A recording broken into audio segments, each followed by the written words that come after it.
belief is just a thought you keep thinking. It's just a practiced thought. Sometimes Esther would say to us, well, Abraham, I know you don't think I should be thinking about this because it doesn't feel good when I think about it. But it is true. It's true. And therefore, because it is true, I think that it deserves my attention. And we say, anything you give your attention to becomes true. And the more attention you give it, the realer it becomes, the closer it comes to you. So if we were standing in your physical shoes, the criteria that we would use for things that we would give our attention to are not the truth of them, not the evidence of them, not even if a lot of others or even most others are looking at them in that way. We would ask ourselves, in every subject that we might be giving our attention to, how does this attention to this subject promote more of what I want? In other words, it's true. Do I want it to be true? It's true. Do I want more of it? It's true. And do I want the more of it to come closer to me? And if the answer to that is yes, then give it all the attention you have time to give it. Talk about it, write about it, blog about it. Blog about it. But if it is not something that feels good when you give your attention to it, do your best to distract yourself from it. And sometimes you say, but it is so true and so vivid and so up close to me, I cannot seem to turn my attention from it. And we say, yes, you can. You just have to try a little harder.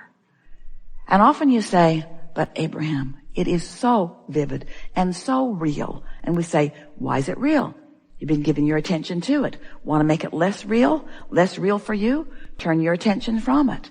And you say, but it's so close and it is so big and it is so loud.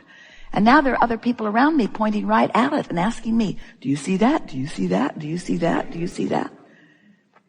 So the art of allowing is figuring out which things deserve your undivided attention and which things don't. And your emotions are your very valuable key to that.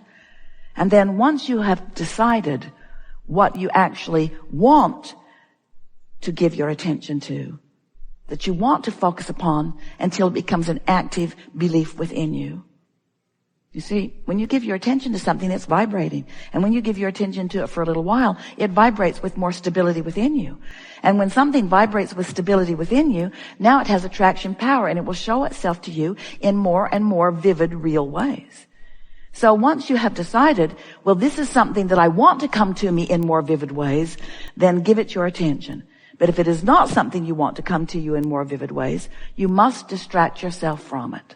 So some say, okay, I'm not going to think about that thing anymore.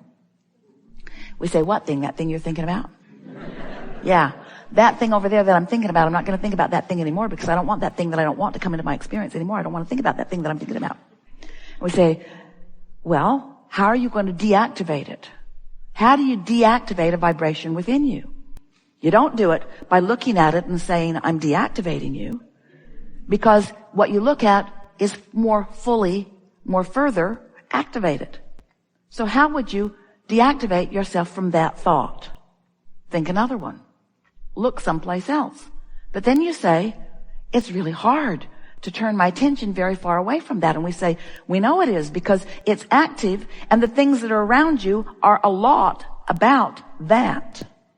Might be different faces, might be different places, but they are behaving pretty much the same way because it's active within you. So how are you going to deactivate a vibration within you? Well, it's simple. Simpler than you know. If you meditate, you stop thought. That's a good plan.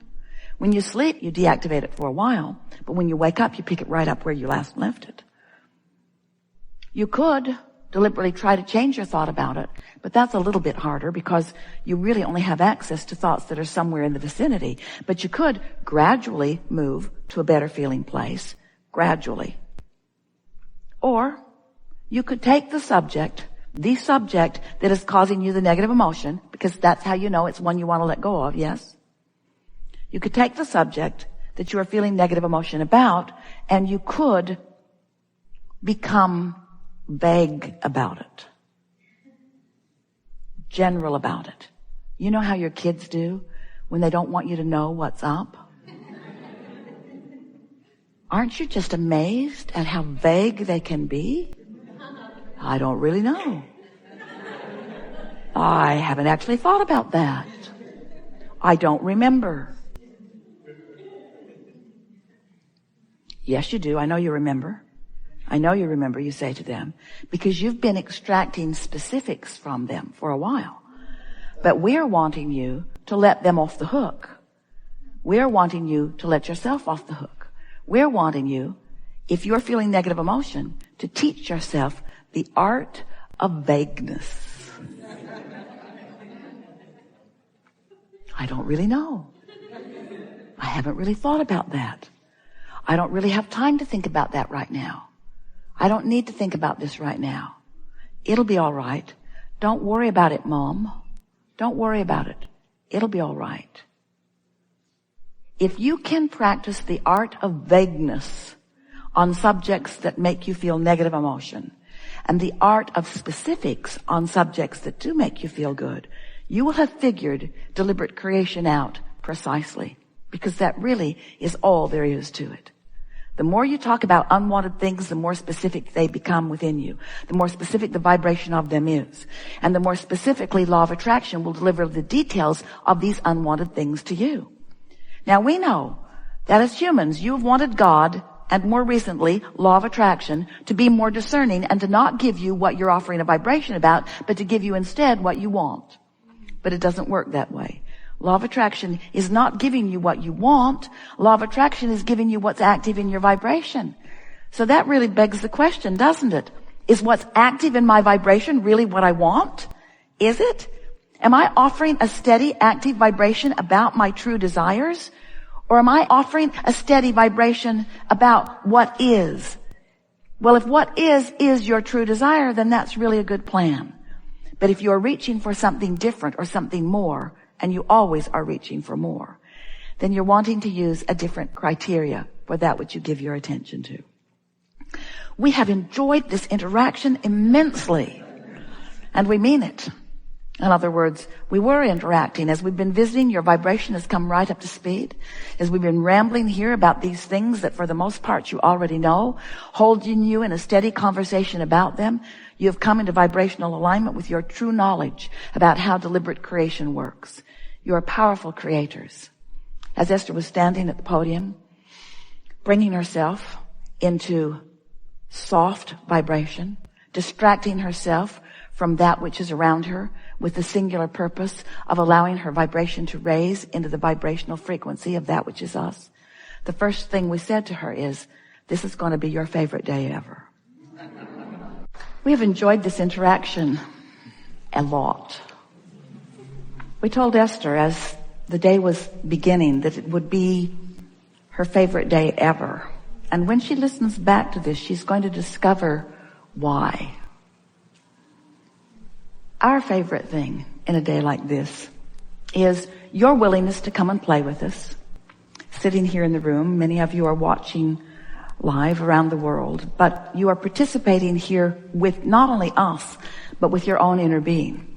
And it is satisfying to us that we are able to offer some general words about the laws of the universe as we know them to be. And that by your willingness to be here, your willingness to play with us, your willingness to focus, that we are able together collectively to let go of those corks of resistance and your vibration raises. And what that means, especially in a day like this, is that when we move into some new places where we are not commonly treading, when we are finding some new ways of looking at things that you are not accustomed to looking at from your point of view, that because you have been willing to listen and because your vibration has raised, you're in a new place of clarity where it is meaningful to you.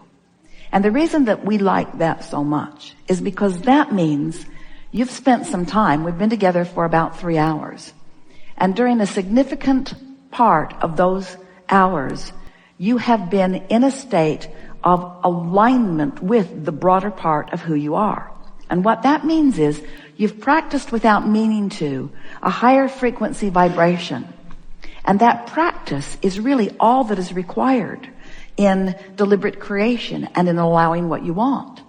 When you have the benefit of finding a piece of music that you like, even though it's usually only 3 minutes long, or finding a book that you're feeling particular resonance with, or you have a new one that you are in love with that you are holding as your object of attention.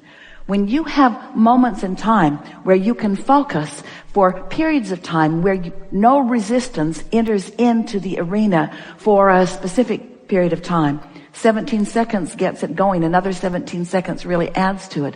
And when you are able to sustain 68 seconds without resistance entering into the equation, you have moved your vibration significantly.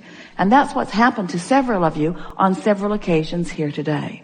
We talked about the deepest of subjects. We talked about things that matter to you the most.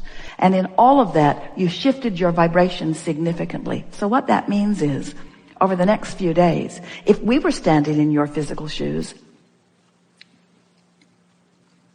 since we are standing in your physical shoes,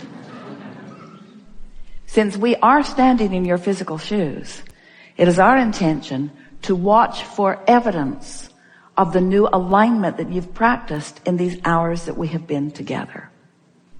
That evidence is going to thrill you. It's also going to buoy you. When you see it, when you come across it, consciously acknowledge it and make the correlation in your own being. This is as a direct result of my holding myself in vibrational alignment. And I can do that relative to everything. Friends, life is supposed to be fun. And you're not ever going to get it done. And you can't get it wrong.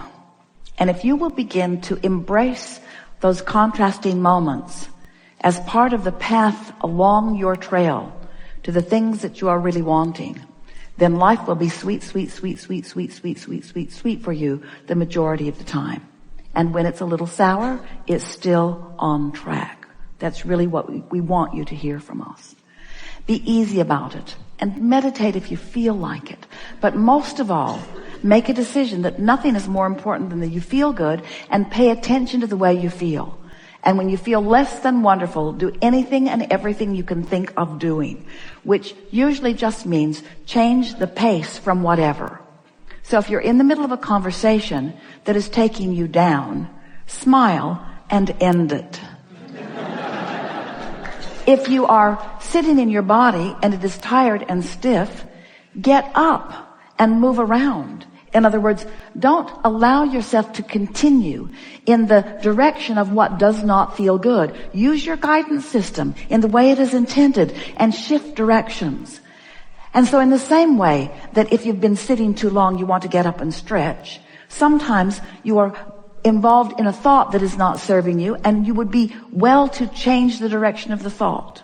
That's where this going general will serve you. We mean it when we say to you that we are always with you. We are aware of where you stand in relationship to everything that you want.